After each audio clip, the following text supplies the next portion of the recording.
On the 6th of May 2025, the TCC picked me up.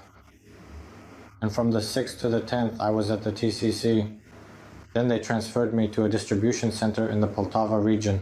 I personally know a person who did this. He would leave his card with the chief, well, the commander, and just sit at home calmly.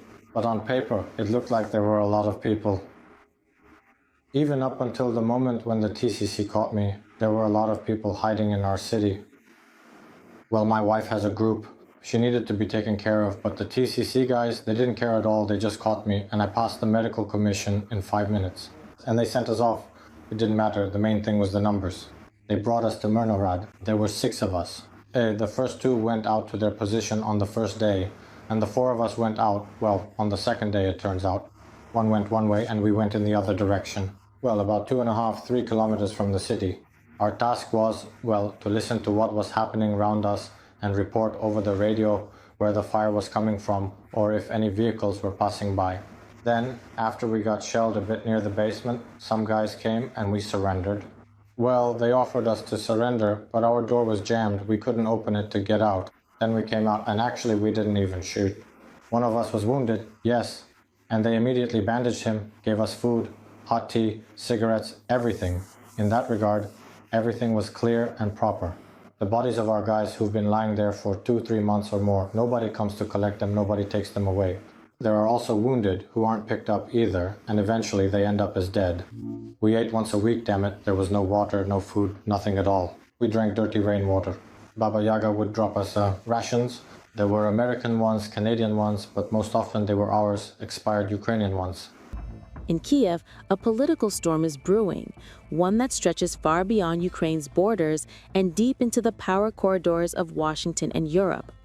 According to former Ukrainian Prime Minister Mykola Azarov, recent arrests of ministers and the targeting of businessmen Timur Mendich by Ukraine's anti-corruption agency were not simply anti-graft measures, but the result of direct American orders.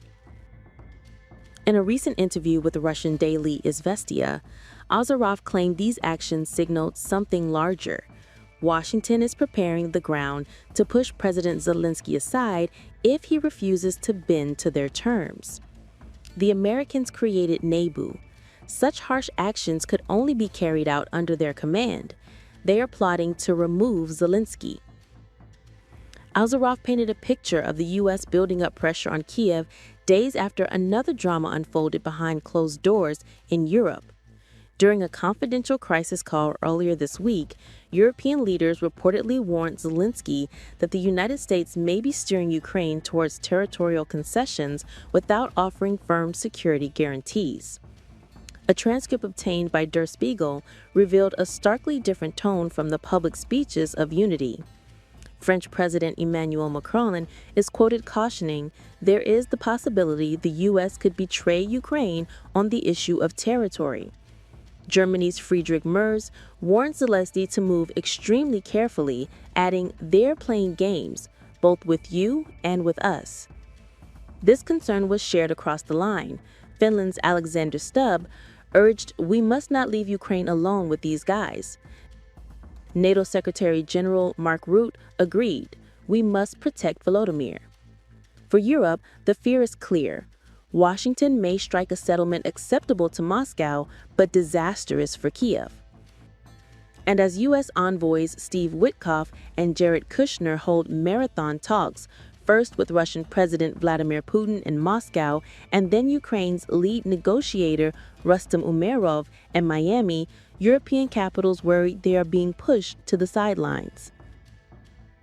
Leaked calls suggested Italian Prime Minister Giorgia Meloni reportedly opposed bringing the U.S. envoys to Brussels. Stubb pushed back, insisting Europe must get inside the talks. But the envoys returned to the U.S. without meeting a single European leader. Meanwhile, Azarov insisted peace is impossible with the current Ukrainian leadership, hinting at leaders like Zelensky who vowed never to compromise on territory or sovereignty.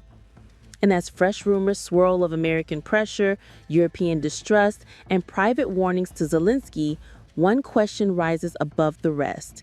Is the future of Ukraine being negotiated without Ukraine? By allies who no longer trust each other?